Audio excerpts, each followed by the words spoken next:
So we're back for another episode of Unmasked with David and myself, Marissa.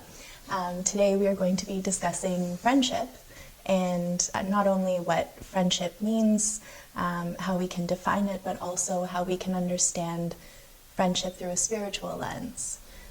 So I guess the first thing that came to mind when I thought about discussing friendship was that, you know, I've had some really, really, really wonderful times with friends and some really painful times as well. And I think most can say that that's the case for them as well. So is there something that you wanted to share about the meaning of friendship, the importance of friendship, something to get us started on this topic? It's definitely the most important thing that someone can experience in his life. We don't give it enough value these days because we are overly occupied with different things that use as a replacement. Our life can be full these days to the walls of our rooms or our homes without even feeling a small lack. But deep inside, of course, our soul is lacking. Why it's lacking? Because only through relationship and only through friendships we be able to evolve. We be able to learn about ourselves. We be able to be more selfless. We'll be able to extend ourselves and to have much, much deeper experience to life. The word friend, Kabbalistically, it's coming from the root of the word union. It means that when two people are friends, it means that there is some kind of unification between two of them. On one level, they become one. They are becoming in unification, meaning that they're sharing similar experience. They have feeling for each other's. Well, it's funny you mentioned that because I was actually reflecting on the friendships that I had earlier in my life. And, you know, for the most part, I haven't really kept in touch with a lot of my childhood friends. I think initially we make friends because of proximity or convenience, you know, the kids that live down the street, or maybe you're friends with cousins or other people around the same age as yourself in your family. Maybe you're friends with your parents' friends' children. But as we get older, we start to look more and more in the circles that we travel in. And we tend to look for people that we can share experiences with, as you say, common interests. But I think most of us, as we move through our adult years, hopefully we are changing and growing. So I think it's those friendships that stand the test of time that are really the ones that I place the most value on, because as I change and as I grow, the friendships can also grow and change as well. It is, in a way, it's a bit unfortunate because it could be that we close chapters with some people and we grow apart. For example, in my life, I'm traveling all the time, so I disconnected from my teenage friends because I moved to another city and then I moved to another country. I like it, I enjoy it, but it's really hard to keep like close relationship with people that you don't see on a daily basis. Kabbalistically, it means that it could be that the relationship came to a completion, hopefully, because it needs to come to a completion when there is no bad feelings behind relationship. And unfortunately, we left a lot of relationship with bad feelings and negative experience, and it's easily that we just decided that we don't want to confront this relationship anymore because it's a bit too toxic, it's a bit too intense, it's a bit too difficult. But definitely if we have the spiritual understanding of relationship, we will understand that some of those most difficult relationship that we have, or people that come into our life in places of conflict, in places of a huge argument, that's the seed level of that relationship, at times end up as the most powerful relationships of our lives. Absolutely, and I did mention this to you when we were chatting about this episode. One of the most important friends in my life, I'm embarrassed to say, we used to consider one another sworn enemies, and not for any other reason than we were working together, and rather than understanding how we could work as a team in unity, we were working against one another and essentially working against ourselves. Why, there was a competition? I realize now that there was a competition, but not like you would think. So we opened a restaurant together, and she's a chef and I was the general manager, and we had a common goal. But I found that we were constantly finding ways to make the other look bad. And I realize now we were both seeking success, and we were both seeking approval from our boss and our colleagues and the general public. We wanted the best reviews, the best service, the best food, and all that intensity and all that desire to be the best.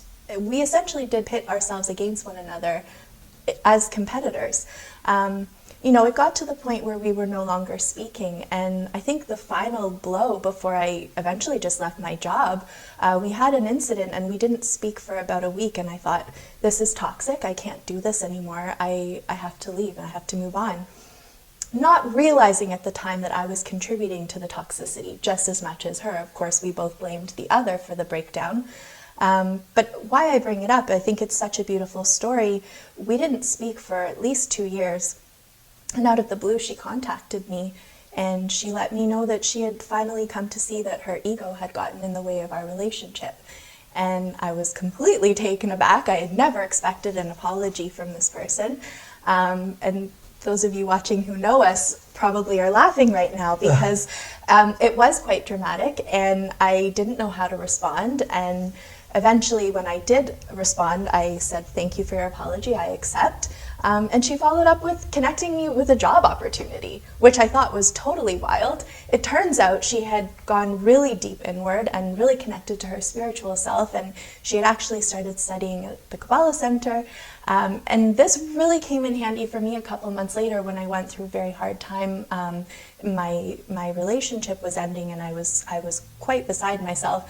And she said, just come take a class and come see how you feel. And why I think it's such a beautiful story is we were once sworn enemies. She completely changed my life in the matter of just a few months, just by realizing how our relationship had helped her grow and why we were connected, why, essentially we see each other now as soulmates. And she's like a sister to me. And it's just such a beautiful example of how when we judge others, we might be missing the fact that we're really just judging ourselves, and we're missing an opportunity to learn and to grow. It gave us an opportunity to really look inward and see what we needed to change and find true deep love for one another. And it's just completely changed my life. So I think it's really important to remember that there's a very thin line between love and hate, and when we approach others with love and compassion and empathy, we're really finding a way to find that within ourselves as well. Oh, it's an amazing story, and it's really give us the understanding that when we try to solve different conflicts in our life and the other person is not in the same page with us, and later on he came to understanding that we were trying to actually share in that relationship. It's what we call binding by striking. What does it mean binding by striking? Meaning that the collusions that happen between the conflict that has more reasoning which relate to past karma, as we call it. Your soul knew each other, and there was something that still was a very huge block there. This is the reason the relationship started with a collusion. And later on, when a person or one of you made enough effort to transform himself, we both transformed. Absolutely. Especially when two people transform themselves, putting away all the past conflicts, they putting away the ego, amazing thing can happen from that. Absolutely. And I really think it's important to note that had this woman not gone through her transformation, who knows how much longer it would have taken me to go through my own. So, yeah. My experience with relationship that when when two people going through a very, very interesting journey together, it's happening a lot in the army, for example, when when there is a group that put into pressure or into combat or into a very hard training, and they're going through that together and they're supporting one another, this bond will be remembered forever. This bond is going to be so enormous. While there are very superficial relationships, when it's coming from need, it's coming from lack, it's coming from the desire for control, or someone just to be an audience for me, or someone that's going to hear my complaints. And it could be that we have a relationship that is very toxic. It's not building anything. So I'm actually being enabled by my friend to continue in my old negative path. Yes. And it's comforting, so there is a lot of gossiping, there is a lot of judging other people. Yeah. It's all about how to have superficial fun, where it could be also including with a lot of toxication there. Yeah. It could be drugs, it could be partying, it could be, things that eventually when we wake up in the morning, we kind of regret. Yeah, absolutely. And this time, especially with COVID, what's happening, the relationship that we have been compromised and been tested to see how sincere and real they are. And many people will find themselves very lonely. And it doesn't have to have friends on Facebook at that time, isn't it? And some people could become depressed. Some people could become victim because of that.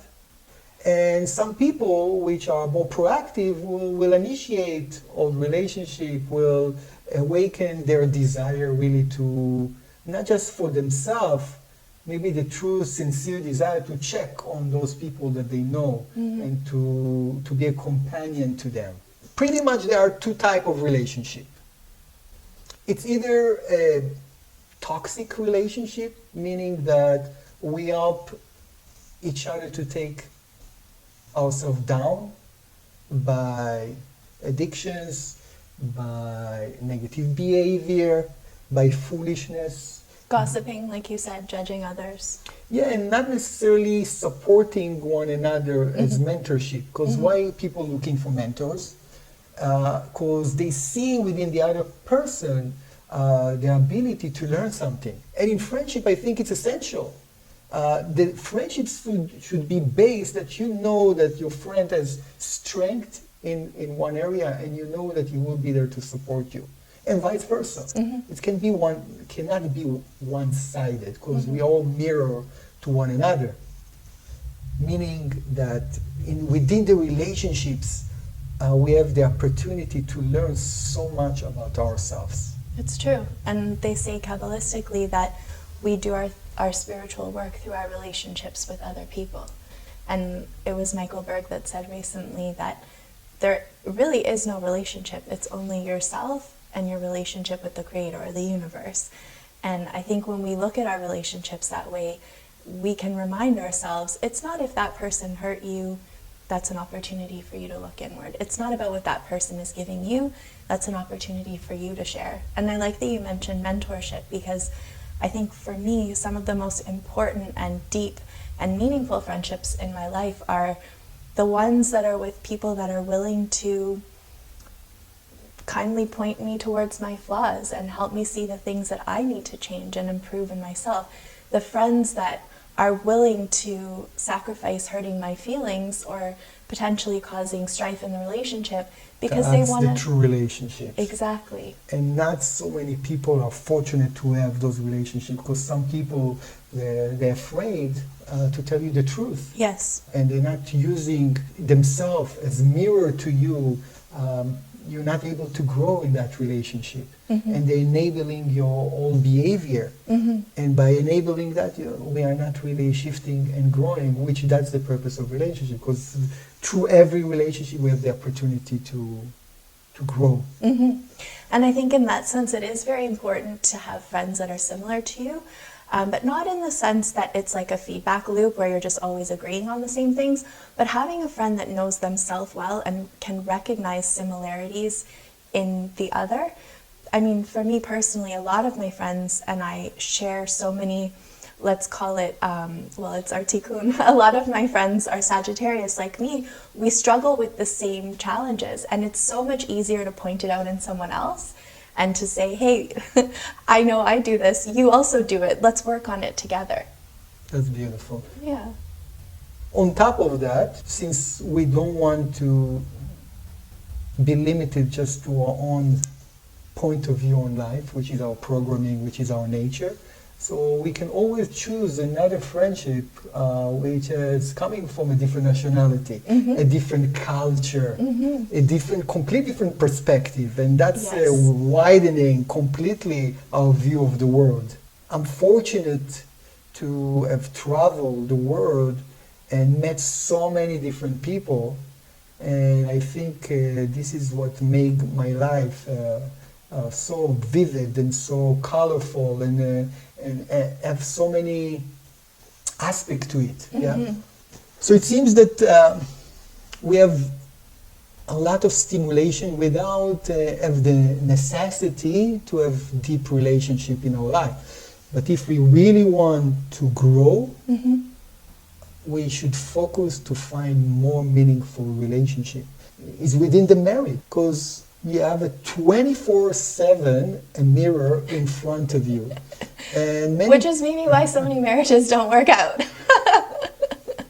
Sure, because imagine yourself, you can see all your shadows in the other person, and it's much easier to blame it towards the other person than take responsibility. Yes. But it's one of the most powerful exercises of friendship, and the core of every relationship, especially with your soulmate, should be the core of friendship, to be friends before anything. Absolutely. It's so important. And you know, I think beyond that, maybe the most important friendship is the one that you can have with yourself. When you're a good friend to yourself, when you're kind to yourself, when you don't judge yourself, it makes it so much easier for you to be the kind of friend that you want to have in your life to the other people around you. What does it mean, love the neighbor as yourself? So it's impossible to come to any relationship if there is self-hate there, because you're going to reflect it on the other person. Yes. So first you need to make peace of who you are. Yes. With whatever gifts you have in this world, with whatever faults you have in this world. And then you'll probably be able to accept the faults of others, because what really comes between the relationship is really the judgment that I see about what's wrong within the other person. Because it's so much easier to see what's wrong in others than it is to see what's wrong in ourselves. Yes, exactly. So let's get busy finding more meaningful relationship, don't we? Yes, I'm excited. Of course, the topic at hand is always how to navigate through the ever-changing COVID-19 situation. So a lot of us haven't seen our friends in months, and you know, some of us it's coming up on a year if maybe friendships required travel. So what do you think are some tools that we could use to strengthen our friendships during this time of isolation?